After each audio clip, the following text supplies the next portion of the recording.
Queen and Slim is a testament of our times. The film captures deeply rooted emotional sentiments of African Americans and minorities in the US today. Fear, anxiety, anger, but also compassion, hope, and love. Both inclinations are explored in the film by personifying them in the protagonists, the supporting characters, their environments, and the situations that unfold throughout their journey. Before we dive into this analysis, if you still haven't watched the movie, I highly suggest you save this video to your watch later queue and come back to it once you've seen the film. I'm going to be addressing points that will spoil the film if you haven't already seen it. And trust me, you'll be so much happier if you go into the film blind and form your own opinion first. With all that said, here's my take on Queen and Slim. Let's start by exploring the major undercurrent that sparks the story: systemic racism and prejudice. After Queen and Slim's run-in with a cop, it doesn't take long before the police video of the incident becomes viral. As the couple seeks refuge from the inevitable consequences, a nationwide movement in their support begins to surface. Although not everyone agrees with the couple's actions, the movement seems to spread in popularity due to the resonating and shared understanding of the injustices of the criminal system. Those in support of the couple sympathize with their situation and recognize that in any given moment, they might be forced to endure a similar fate. The couple's predicament isn't a far-fetched idea.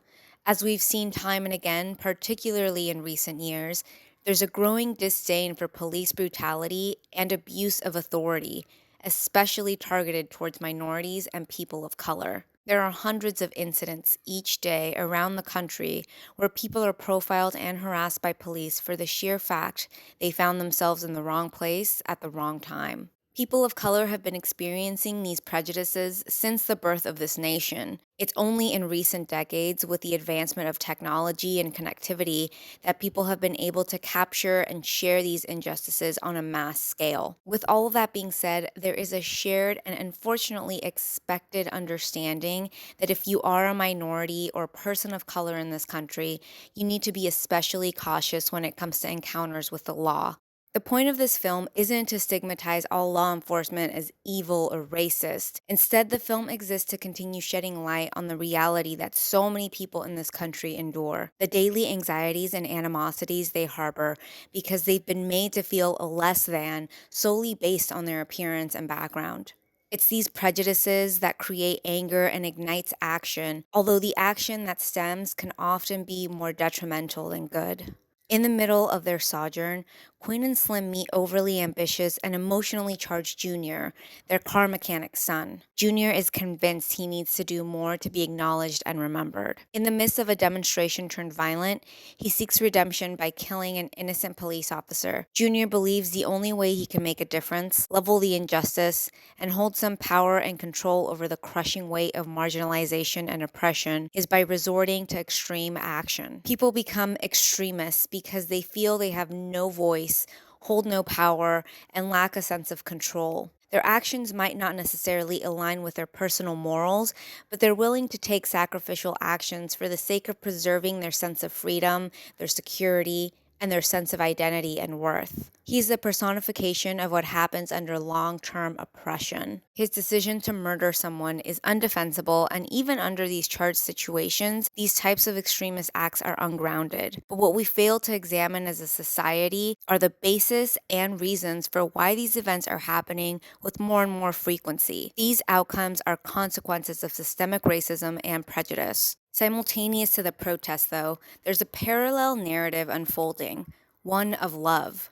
While the world around them continues to fight for freedom and justice, the protagonists are forced to retreat. Although they were forced to take violent actions for the sake of their safety, they don't consider violence to be equal retribution for injustices. Now on the run, the characters must face their own morals, prejudices, and existential turmoils in the face of the incident. Forced to coexist and rely on one another, they begin forming a bond that turns into a romance. What ultimately stems is a kind of inner healing. Their livelihoods are uncertain, but despite the instability, they vow to keep running for the sake of their freedom.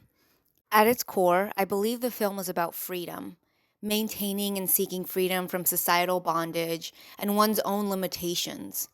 seeking freedom from prejudice, racism, and systemic oppression.